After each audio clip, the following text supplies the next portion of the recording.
Good afternoon, London. Here we are in another sales frequency live in a cloudy day, 15 Celsius in London. Hopefully, you are preparing for a great Halloween day. So we have, of course, Will is with me today, as always. Hi, Will. How are you doing? Hey, Jesus, I'm very well, thanks. Preparing for Halloween? Very excited about Halloween and almost at the weekend, Jesus. So, yeah, Almost a all week. good. Yeah, yeah. For those in the audience, we are doing this in this time because we have the privilege of a great guest today. We have Max with us. He's in the West Coast in the US, and he's working for Aviso, which is an AI revenue platform in the US with a big success. We've recently partnered with him and with the company. And welcome, Max, and thank you very much for joining us from the West Coast. Thank you, Jesus. Thank you for having me. Are you ready in the Halloween as well or not? On the Halloween Absolutely. activities? Yes, very much so. I have small kids, so I have to be ready. I must say, I love the advertisement that you had on Halo, your new product on Halloween, right? So Right. it's been fantastic to see that through LinkedIn. So thank you very much for that. So yeah, thank you very much for joining us. So today we are going to be talking about, well, the title is like "Show Me the Numbers: Winning Over the Chief Financial Officer with Data-Backed Selling." As you know, many of the deals we start to talk with the buyers. We start to talk with several kind of departments, the business owner of the solution we are selling to. But many times we don't start or we engage with the finance teams maybe later in the process, right? So how we translate the USP into a commercial value using financial language that we can engage the chief financial officers earlier and maybe all the financial stakeholders, right, in B2B sales. That's the reason why we thought when we are selling a product or a service, one of the most difficult things today is when you're selling something related to AI, right? So everyone is talking about AI is fantastic, but what is the return on investment? My finance officer is not going to be approving this, blah, blah, blah. We don't believe. That's the reason we thought, well, we've recently partnered with Aviso. Why not to hear from Max, which is leading the sales team within Aviso, and you're leading with many multiple kind of customers in different situations, right? But Max, why don't you maybe introduce yourself? Maybe you take 15 or 20 seconds and introduce yourself before we start. Absolutely. So, like you said, Jesus, I run sales for Aviso. Aviso is an end-to-end revenue platform. What we do is we connect your systems of record, and then we generate insights into your pipeline, into your deals by looking at the objective data.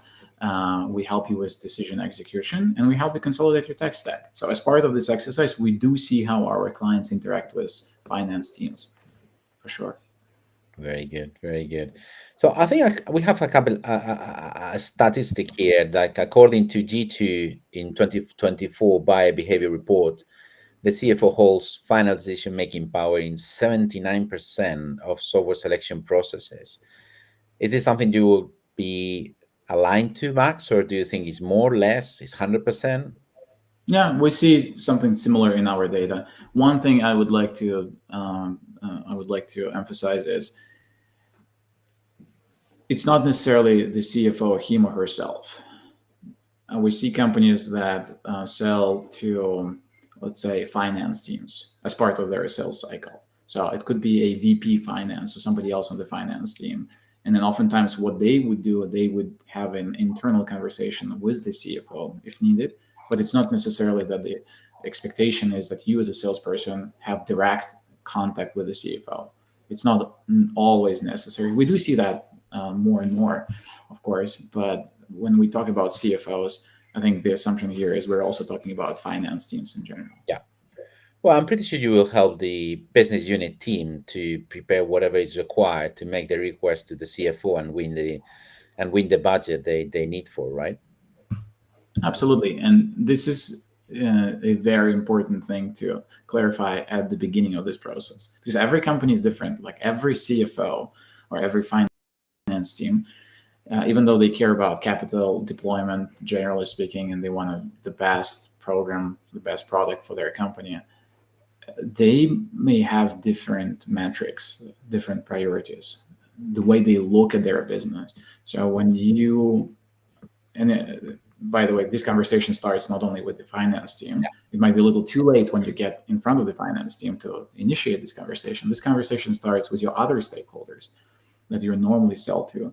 Like, what's important for your company? Is it unit economics, or is it the TCO, or is it something else? So how should we as a vendor be thinking about it?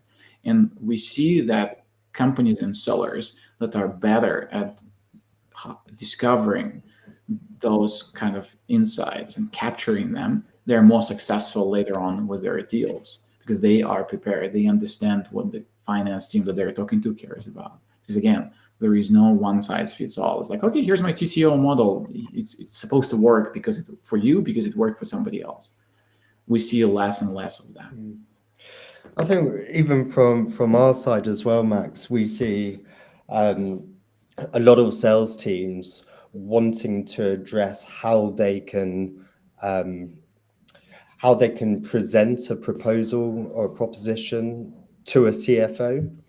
And a big part of that is just developing their kind of commercial acumen and understand, what are the different levers that a CFO or Chief Revenue Officer really cares about when deciding on making a decision. So I think it's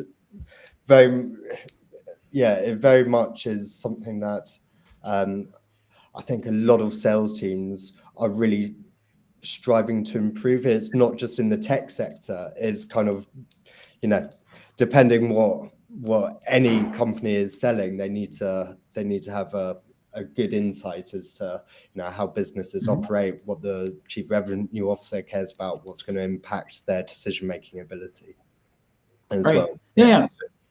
That's what we see as well. Will, you do want to be fluent in finance metrics, and again, it's tied to a particular company because they might care about metrics that are not standard for your typical business case. So you need to understand that. But if you also take a step back, what you will want to ask yourself is like, do I understand whom I'm dealing with, and also at the personality level? Because we always encourage our customers to de-aggregate the profiles of the personas that they work with. It applies to CFOs and finance folks too. It's like, for example, CFO is a complex job. So what does this person in particular care about more from the personality perspective? Are they more like efficiency focused, just like, I want to deliver on what matters? Or are they also interested in latest and greatest innovation? Would they be, like, speaking of AI, for example, that's what we do. It's like, would this CFO be excited about the potential of AI, or should we strictly focus on just the numbers? Meaning, like, this is the result, this is the prediction, this is the ROI you can expect, etc. And surprisingly, when we run personality profiles on CFOs in this case, not every CFO is just interested in numbers. Oftentimes they're like, yeah, I want to understand how you're going to get me to those numbers. I want to understand how your technology is different. I know my team kind of selected you, but still, I want to understand it for myself. And sometimes 80% of the conversation is actually with those profiles is on this AI part, which has nothing to do with the business case per se. And then 20% is like, okay, confirming. Take everything we just talked about and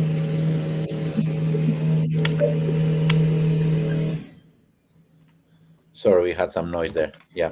Sorry, yes, there's it's getting dark over here, but we have a garden just out front of us, and the gardener's currently trimming hedges. So I'm going to mute myself because I don't want to disrupt the conversation. That's fine. In the UK, we have this, So anyway, I think it's very interesting what you mentioned, right, Max? So, of course, the finance team is always interested on the numbers and the business case and to believe on the hypotheses and all the scenarios that you can present.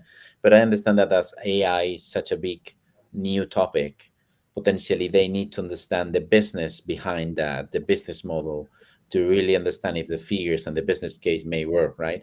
But we see that sometimes the deals fail at the finance stage. Sometimes we think it's because of, maybe the return on investment has not been clearly presented or built.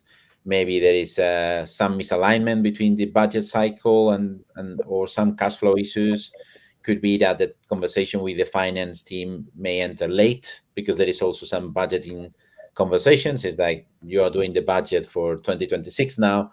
If you start to talk about that in January, February, potentially it's going to be late for including that in 2026, right? If it's such a big expenditure, or sometimes it's like a conflict within the different business owners, business units in the company. Maybe you are the head of sales and you're asking for this improvement on Aviso or whatever is the product, right? But then maybe another unit is asking for budget as well, and there is no budget for everyone, so you have to prioritize. So, well, in your view, in your experience, what are the most tricky ones that we should be taking care of in order to try to avoid and be successful through the finance process?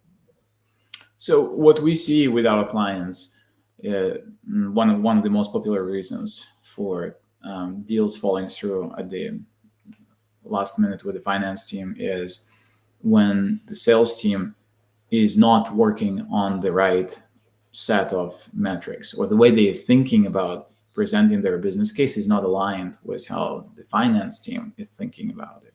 It could be as simple as like your metric that you're prioritizing is wrong. You might be leading with cost savings. Okay, everybody expects finance team to care about cost savings, for example. Or you might be leading with the TCO, like, look, it's going to be this much. That's what you asked me for. Or I thought you would be interested in a 3-year TCO. Here's my number. Okay. But sometimes what happens, the finance team would prioritize other metrics. Like we had a situation recently with one of our clients where we looked at why one of the deals fell through, and the client prioritized unit economics versus the TCO. The numbers make sense. I was like, yeah, but that's unfortunately not how they think about it, the finance team. And sometimes you get this window of opportunity when it's like, okay, yeah, like either I give you a green light or it's going to be another month before we talk about this business case again. So if that's the case, then you might lose this window of opportunity to get the finance team on board. So this is not to say you lost the deal completely, but you might have delayed it. So that's popular as a reason. Like the way you're thinking about your business case, the way you're packaging, the way you're framing it is simply not aligned. Number one. Number two, sometimes we see that what sales teams forget in the process is that the business case for finance, whatever the metrics are, it does not exist in isolation. Because the finance team will go to their business team and say, okay, do you have a supporting set of metrics that on your end will ensure that the business case numbers make sense? In other words, make me comfortable as a finance person that the numbers in the business case make sense. And if you if you haven't done this prep work with your business team, where maybe you talked about productivity, about their employees, or maybe you talked about velocity of their deals that you will be impacting and how you will be impacting this, then this link between the finance and the business team might be broken.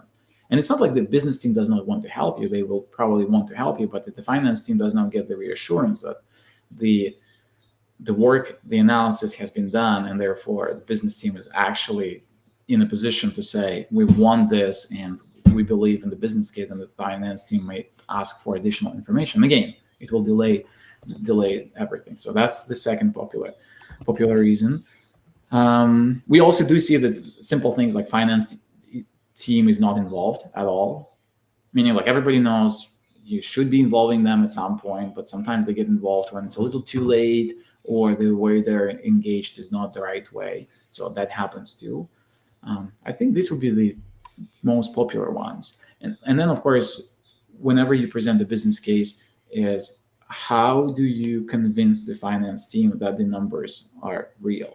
Because they get a lot of business cases where there is a hockey stick baked into it somewhere. It's like, nothing, and then magic, boom, things happen.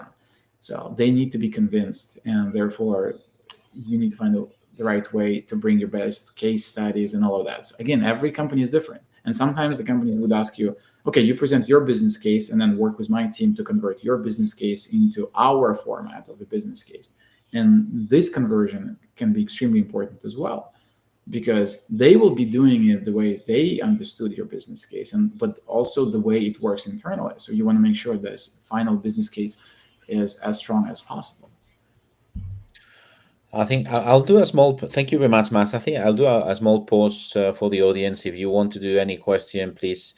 We have our production team taking all your questions. They will pass into Will and myself, and we will, of course, ask Max in real time. So, thank you very much, Max. I mean, I think on the topics you've mentioned, I think there is one about the finance team not being involved at the right time or late in the process, which is, of course, if it's not involved, then there is nothing to speak about, right? So we need to involve them. So that's maybe the first topic. But then after that is to really understand what are the metrics that move the needle and the interest in the finance team, right? So how do you think, what's in your view, what is the best practice in order to get these conversations at the right moment with the right people in finance, and how to discover the right ratios that they will understand? Because I understand that most of the times, depending how you present the ratios and the business case, if this is aligned with their ratios and what they are following, what they are trying to get, then the conversation is a fluid conversation. So you speak the same language, right? So I think it's important to first establish the conversation, so at the right time. So how do you do that, and then how do you do the discovery process of the... So I think this is a very nuanced question, Jesus. So what we see is, it's not necessarily that salespeople are oblivious to the fact that they should be talking to finance. It's more like they tend to over rely on their champion to do it for them. Yeah. It's like, okay, here's my standard business case. Here's my standard set of case studies. Here's a bunch of metrics that we helped other companies with. Yeah. So does this sound good? The champion tells you, yeah, of course. Yeah. So that's exactly what our finance team will be looking for, because I will use it to build my business case and present it on your behalf. And oftentimes we see when we look at insights from conversation intelligence, from relationship intelligence, so their emails, etc., we see that a lot of sales teams stop at that. It's like, okay, fine. It's a feel-good moment. My champion just told me they will help me. They will go and have this conversation with finance on my behalf. Why don't we talk about something else? Let's check the box. A lot of companies have this part of their sales processes, like, is finance, or have you presented the metrics? Have you quantified the impact or the value, etc.? So the answer is like, yeah, done. So it's not like people don't do it at all. What I meant was people do it, but it's not enough.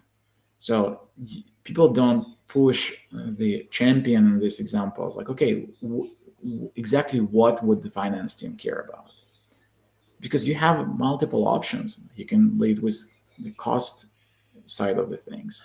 You can lead with the top line growth. You can lead with just productivity metrics, or there could be some other metrics like unit economics or run rates that the finance team will care about. Like, if you don't understand this, and of course timeline is important, right? So of course the budget windows and the impact in the next 12 months versus next 5 years and all that. All this is important.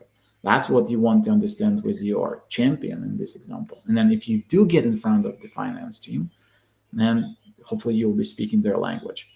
And it's hopefully will be focused on the metrics, on the approach that resonates with them. But for this, you need to get coaching from all the people in the organization that you talk to. And we see the best teams, what they do is like, it's not like there is one meeting necessarily. I mean, that would be ideal, but does not happen all the time. It's like, okay, let's have the meeting to talk about finance and metrics, because not everybody will be in the position, first of all, to have this meeting on this buyer side, because they simply don't know. It's like, oh yeah, last time I built a business case like this was 3 years ago. Okay, so when you talk to multiple stakeholders, they will be mentioning things. So based on that, you can stitch together an understanding of how this company thinks about business cases, about financial results that they expect from a vendor like you. So that's why pulling these insights from multiple interactions with customers is extremely important. And then you have an educated perspective as to what might work. And this is what you want to start socializing with customers. When sales teams operate like that, when we see that engagement pattern, typically it correlates with higher win rates. Max, just bringing this back to your experience at Aviso, because I know, I'm massively oversimplifying, but Aviso's platform really helps salespeople improve their effectiveness and efficiency by drawing upon data insights, leveraging AI to make sure you're behaving in the right way, and you've got, it does a huge amount, and I won't paraphrase it. Myself. I'd like you to do that, to be honest, Max. But so when you're selling kind of Aviso technology, are you selling directly to the chief revenue officer? Is that's your ideal kind of customer profile? But when you position Aviso and say, look, this is going to improve the effectiveness, the efficiency of your sales team, which should draw a certain increase in sales. When you start getting the sort of data input from that chief revenue officer that you are selling to, that naturally should evolve into a conversation, I would have thought, but correct me if I'm wrong, where your champion, the CRO in this case, would start positioning in terms of what do finance teams care about. Absolutely. Because you're building this business case together to kind of present an ROI in terms of what Aviso can deliver. Is that right? Yeah. So the way it usually starts is when we work with CROs, we will talk about their priorities. So, like, what do you care about most? Is it overall accuracy? Is it knowing which deals will close or not close? Is it being able to help your teams improve their win rates by giving them nice best actions and insights? Is it just transparency into your pipeline? Is it being able to measure objectively your pipeline's health? Or is it being able to understand the true yield that you can expect from your pipeline for the next quarter? Or is this a productivity metric at the rep level, for example? Or is this something else? So usually CROs have a very good understanding as to what their priorities are. And then the next natural question would be, okay, so for us to get the green light from the CFO so that they unlock the budget for this, how do we convert these metrics that the CRO cares about into the metrics that explain the financial impact of our program? Like, in other words, we are asking ourselves together with the CRO, can we put a price tag, a value tag on, let's say, accuracy, or an improved win rate, or an improved productivity metric? And usually the answer is yes. So that's what we then discuss with the finance team. Yeah. We have a question in the chat, Max, from Gareth Williams, talking about capex and opex. So he's asking more or less, how do you broach this with decision maker? So I understand that sometimes the business case is, I mean, it also, the answer probably is also depend on the company, right? Because some companies classify certain costs like capex and certain costs like opex, and maybe is the same cost, right? So I know you have an approach. Yeah. So first of all, this goes back to what we discussed a few minutes ago. You want to understand the priorities that this particular finance team has. This could be a certain metric, or whether they care about capex or opex more, because you might be building your business case optimizing for an opex metric, and it will look fantastic Unfortunately, the answer is what they care about is capex, or the other way around. Okay, so then your business case is great. Nobody can disagree with it, but it's not going to be effective. And that's typically a very good way to start this conversation with a decision maker. When you are at the point where, okay, it looks like some companies call it a technical win, but to me, it's actually a technical and organizational win, where you say, okay, it seems like we are aligned that we as a vendor, as a solution, might be the right solution. It seems like we have the support from the business, let's say. So how do we make sure we put the best foot forward in front of finance? Because it's at some point it becomes in the business's interest to help you. It's not like you are the lonely warrior who is trying to convince finance and your business stakeholders are just on the sideline. No, they will be with you.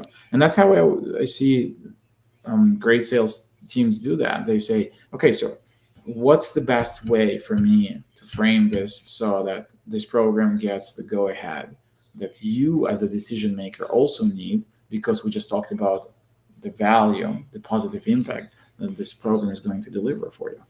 When we look at calls and that have positive sentiment for this kind of conversation, usually that's how this conversation unfold. That's how they start. You start with like, we want to help you. We jointly agree that we are the right solution to help you. So now, how do we explain that to your finance? Like, what matters? Timeline, capex, opex, certain metric. How can we do that together? I think we've seen in Consalia, no, Will, that many times it's like, your champion maybe is the, I don't know, the head of sales or the business, sorry, the somebody that is buying your product, but maybe it's not so connected or so prepared to talk to finance or to talk to other departments, right? So we've seen this in many companies where we are trying to help sales teams to navigate through different stakeholders, because every stakeholder has different language, and Mhm. sometimes they are not ready to speak the language, right? So your champion is a champion, but maybe we think the champion about is like a Superman that can do everything, and it's Well, not. this is where little objectivity helps as well. So when you look at an engagement pattern for a certain deal, it's like, again, it could be a feel-good deal. It's like, yeah, I have Max who will take a call always. Max is willing to chat, but Max is not necessarily, like, objectively, if you look at the engagement pattern, like people whom you're talking to, or people whom you should versus people whom you normally should be talking to for a similar deal, and you see a lot of gaps. Like, yeah, if it feels good that Max is open to giving you his time, but it's not very effective.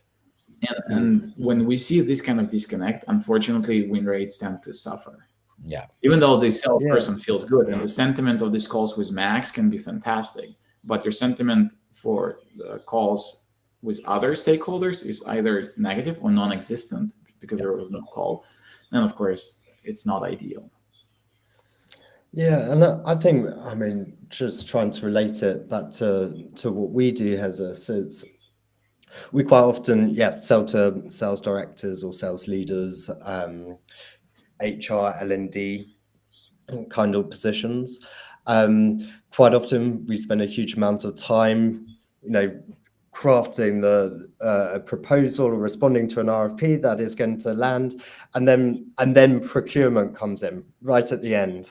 And it's always, I think it's a challenge that a lot of salespeople face, is how do you have access to the finance teams? Quite often they come in right at the end of the sales cycle.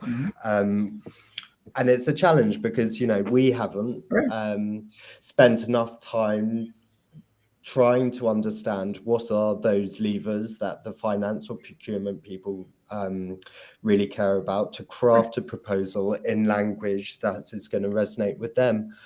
And I'm not just saying this is a challenge for Consalia. I think, we see that as well in terms of the people that are on our programs.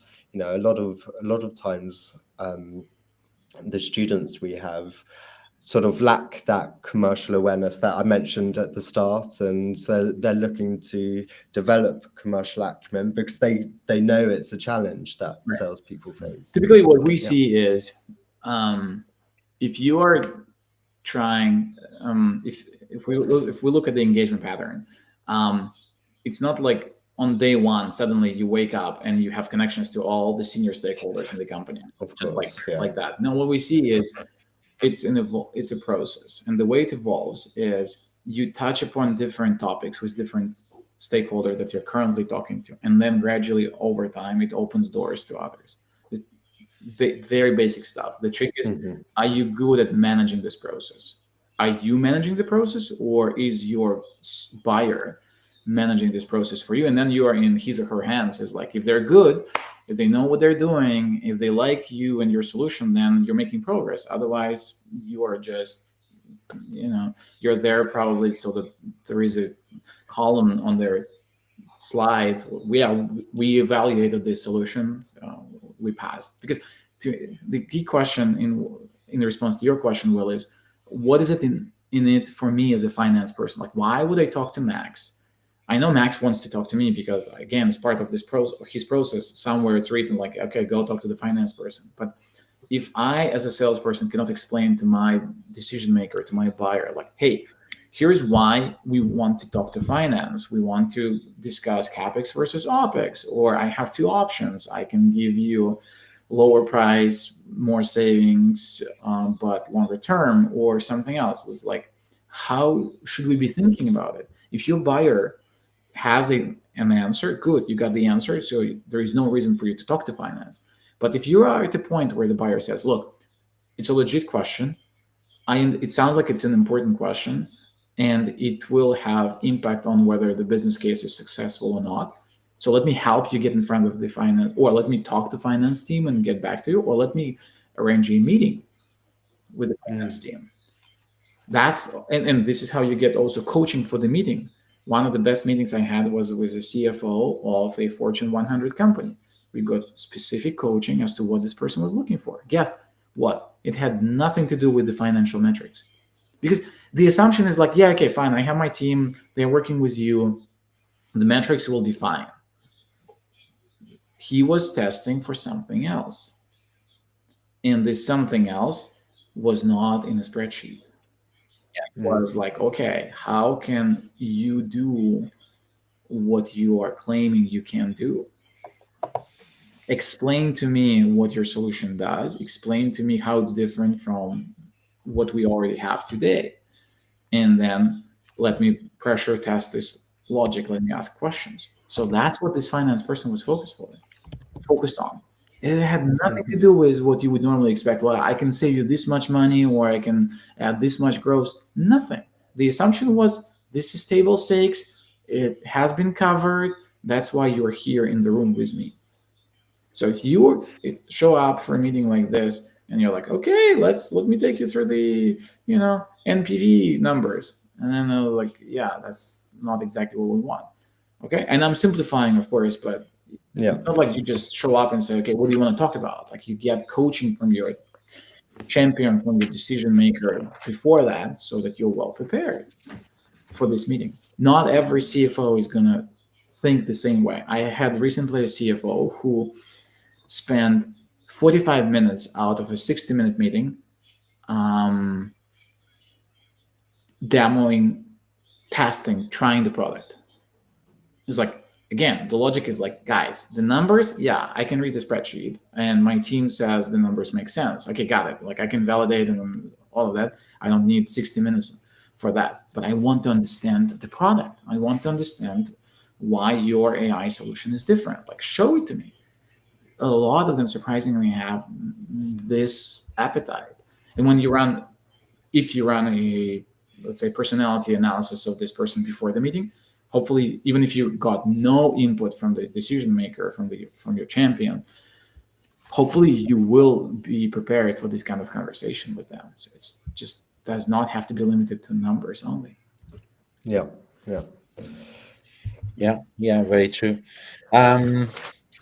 I mean, something you mentioned before as well is, at the end, I think it's connected to how we start the conversations with the customer, right? Because sometimes it's like you have a product that covers end-to-end things or A to C, but maybe it's about to land the use case, to land what is the specific benefit, right? And then is when potentially we see that the conversation is more valuable for both parties, right?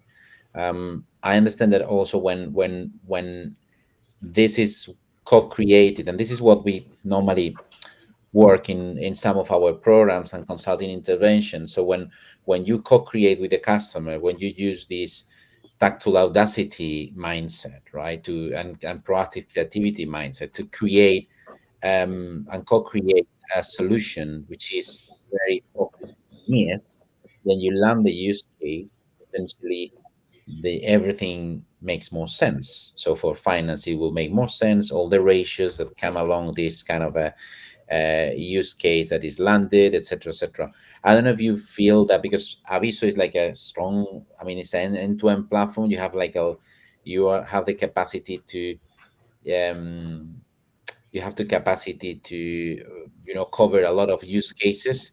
So I am not sure if this is something that resonates with you guys as well, to narrow to the use case, and then by doing that, the conversation not just with the champion but with the finance, procurement, HR, whoever is involved, makes more sense. Ultimately, any program boils down to a specific set of use cases. You're not just saying, hey, you're buying this end-to-end platform, you can do everything and anything with it. Let's just assume we go ahead with this. Here's your numbers. Every company is different. They have different priorities. They have different level of maturity with their processes, data, etc. So the journey on the platform looks different, and that's what you are quantifying. This journey, it will be different. Therefore, the numbers will be different, or the logic behind the numbers will be different. And that's what the finance team wants to understand. They don't want just, okay, if it worked for company A, you're telling me this exact same thing is going to apply to me. No, no, no. My business is unique. My business is different. And if you don't understand it, then we have a problem here. You cannot just, that's the difficulty, right? You cannot just say, okay, I mean, I have five case studies of this same use case. So here's your numbers. Please trust me. I don't even need to understand your business. Yeah, It yeah, doesn't work like that. So you want to be very, very focused. I think, Pat, I mean, correct me if I'm wrong, if you've seen it from the other side, but you'd lose credibility straight away if you don't have a deep level of insight. And by the way, you lose credibility even before you talk to finance, usually. Like the moment you say, look, it's X% for this, Y% for that, Z% here. Like, I don't even know your company, but look, this is what I can throw on the table right now. This is what I can promise. The chances of the sentiment to go down at this moment is very, very high. So how much time then, Max, would you spend developing these sorts of use cases within, when you're in this sales process? And so typically what we see, Will, is it's not like as clear cut as we would prefer it to be. Like, okay, you have a little slide that explains your sales process, and step 7 in this is like we get together and we build a business case. We reach step number 7. Now sharpen your pencils. Let's work on a business case. Your buyers are fragmented. They have no time, and they assume you have been paying attention. So what you want to do is, like, when you feel you're ready, and it's an iterative process. So I would not wait until step number 7. It's good that you have it as part of your sales process like this, but you hopefully are talking to multiple people on the buyer side, and they are giving you bits and pieces of information that you can use to start building this use case. Then you could go inside a platform like Aviso and you say, okay, summarize everything that we learned so far that helps me create a business case. And this is when you start validating this business case, almost like this talk track with your buyers by bringing up and saying, hey, Will talked about productivity being important, and it sounds like you guys have this 10% target for next year. So here's how we can help.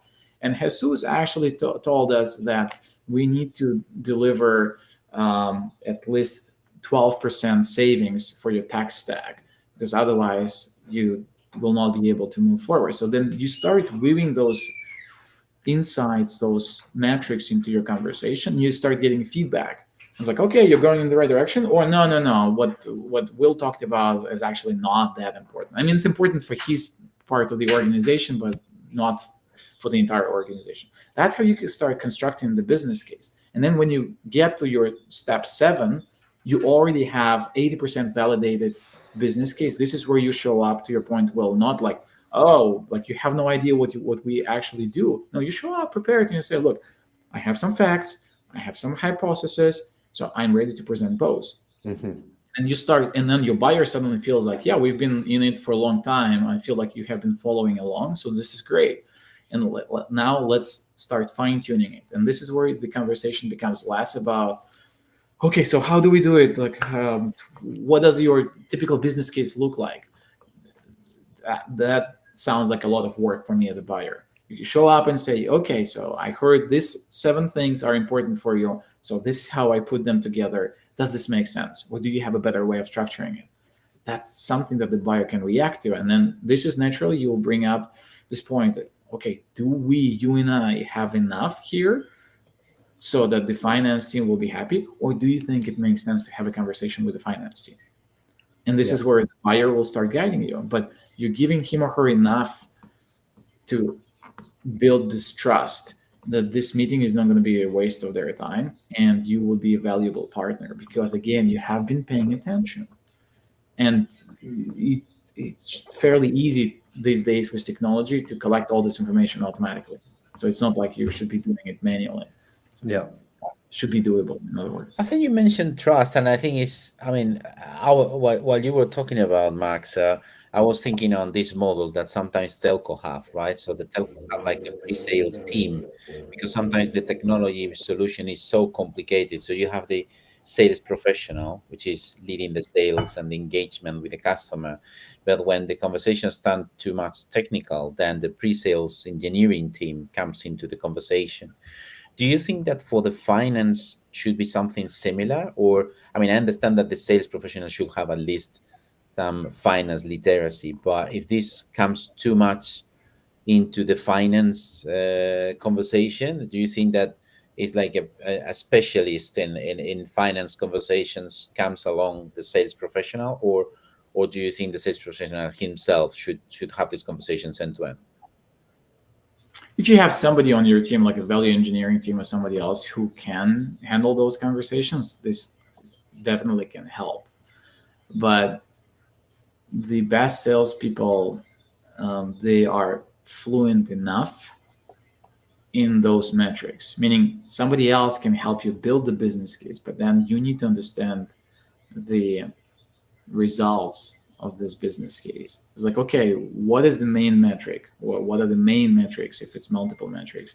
It's like, what's important for the client, and how are we going to impact that? Because again, it's not about one conversation that will be a silver bullet where you talk to the CFO and finally the CFO says yay or nay. No, it's not like that. It's oftentimes once you have this business case, you will be bringing it up with multiple stakeholders in different conversations. And they're not necessarily finance people.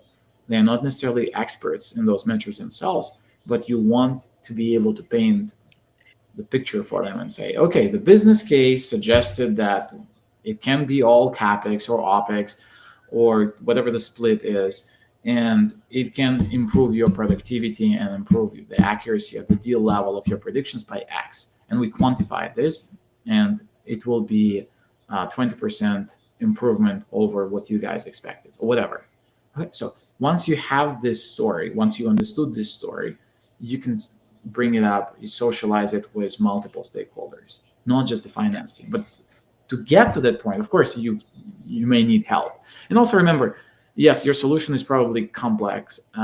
Everyone's solution based on what I'm hearing, tends to be complex, right? So um, you are not alone, meaning you can use AI to help you and say, okay, here's my situation, here's what I'm trying to do, you know what I'm selling because you're my AI agent. So help me craft the right way, help me craft the right message here. Help me prepare for this conversation. You can actually role play this conversation with AI.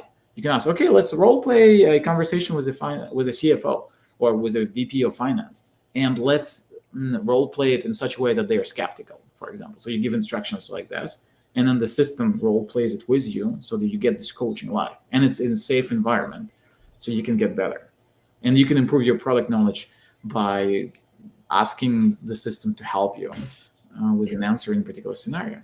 So you can do all of that by yourself before you actually go and talk to the CFO.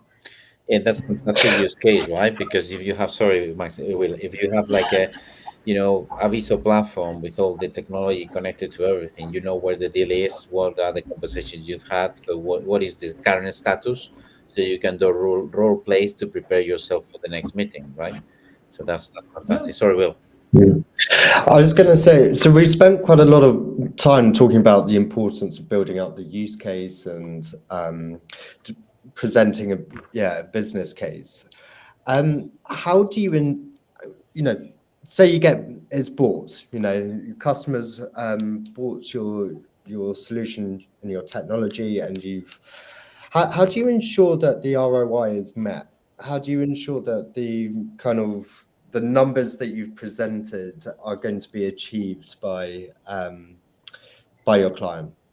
Well, for us, it starts even before you have the business case. So we would oftentimes have our customer success team on our calls with prospects so that they can start learning and they can start providing guidance to the potential customer as to how to structure this program best. So this is when we start thinking about how will we realize the ROI.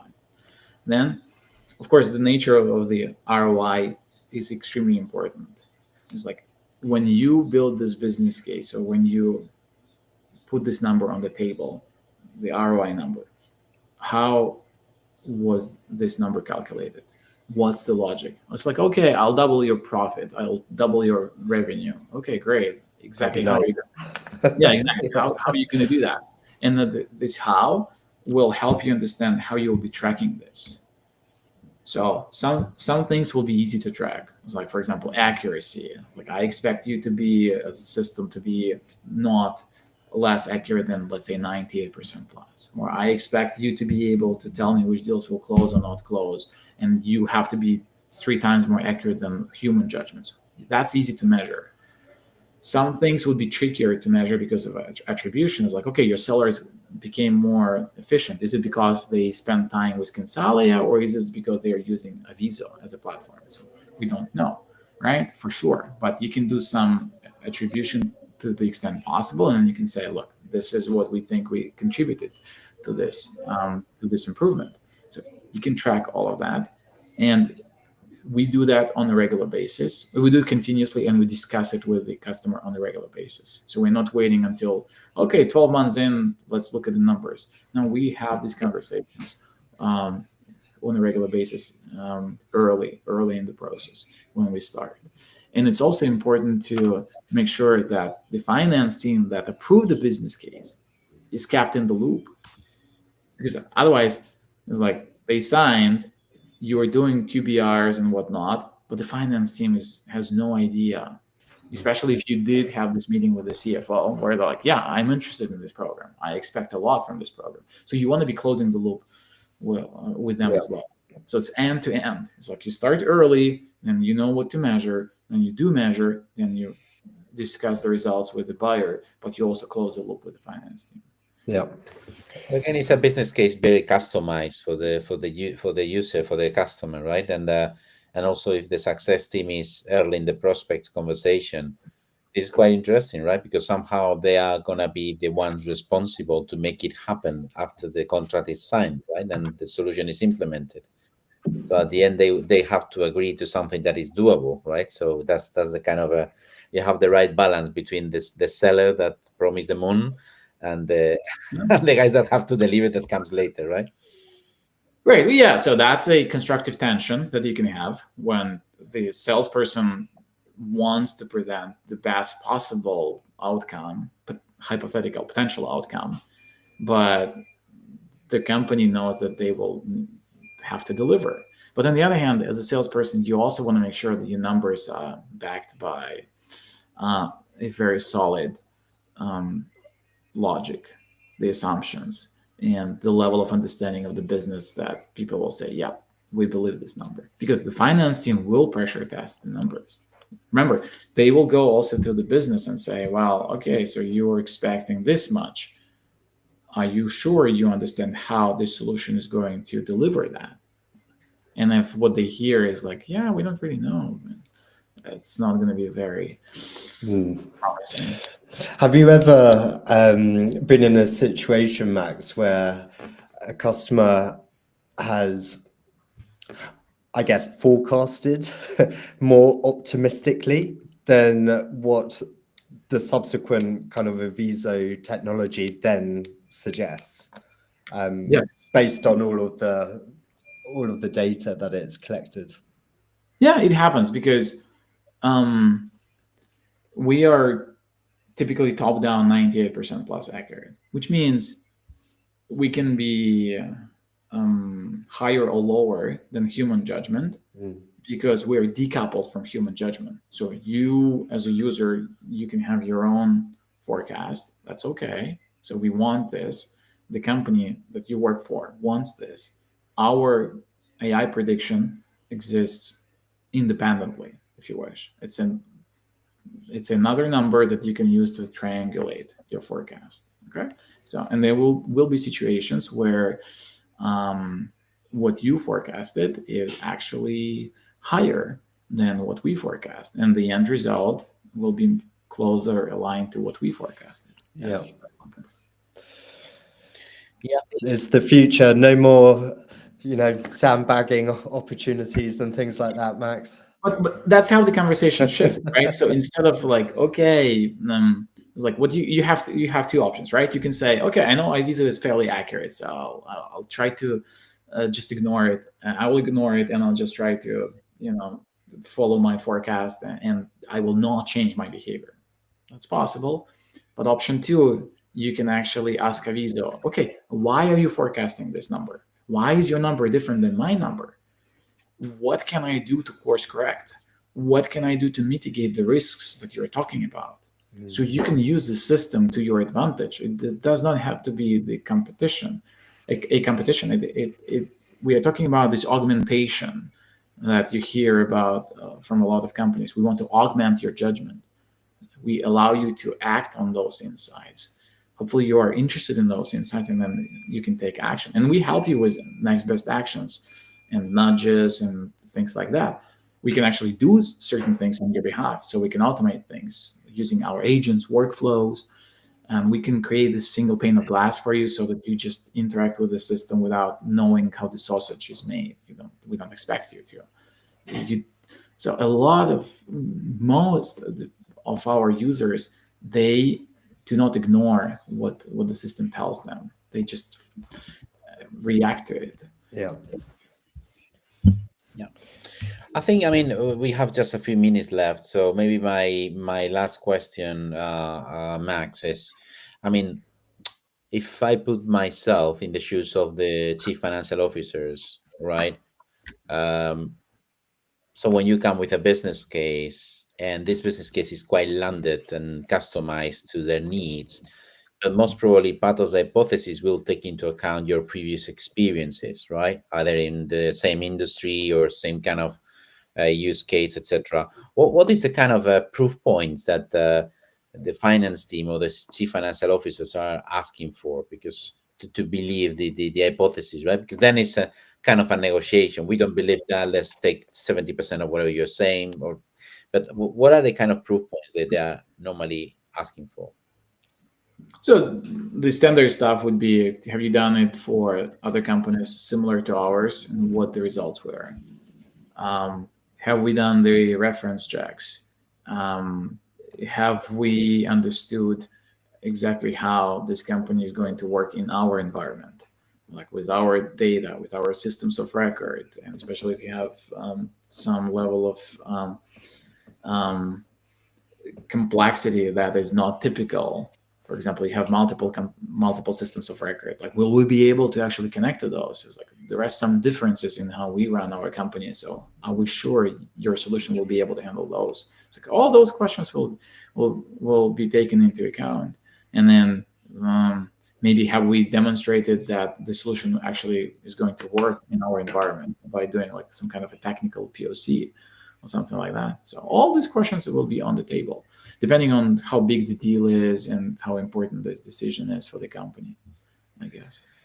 Okay, Will, any more questions from your side? I don't think so.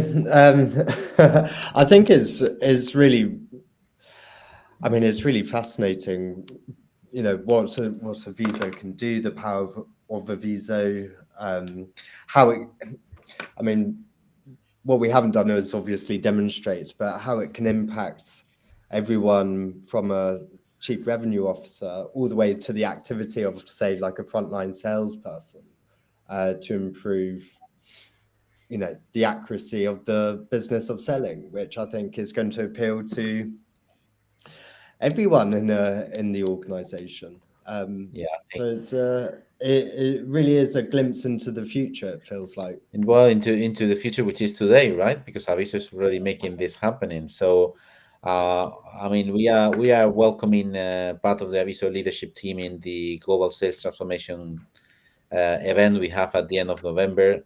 We will, I mean, which the theme is about the connection between the AI and the human, right? So, I think I think humans can no longer live without the AI, and the AI cannot long live without the humans, right? So we have to see how this hybrid mode has to work, and who better to speak with rather than Max and Aviso team. So I think today we talk about, the sales team need to speak the same language of the key stakeholders. So we are talking about the finance language, even high level, or at least this kind of understanding. You don't need to wait until the objection is raised to start looking for return on investment on the right laser focus landed kind of a use case. You have to leverage on internal data, case studies as proof points in your vertical, etc. And of course, try to see how you can navigate that with the current existing sales tech you have, or if you don't have Aviso, maybe just scanning the QR code, get a meeting with us. We will be very happy with Max and the team to present what Aviso is doing already with large customers, as you know. So Max, thank you very much. I think that was a fantastic. I mean, it's not that we want to stop. We have more questions, but I think we don't want to take more time from you. I know that it's getting dark here, Halloween time, and hopefully in a few hours Halloween for you as well. So thank you so much. Has been lovely. Thank you. It was a pleasure. Yeah, thank you very much for your time. And for the Max. audience, just you have the QR meeting, the QR code if you want to request a meeting with us, with Max and the team, or just connect us on LinkedIn.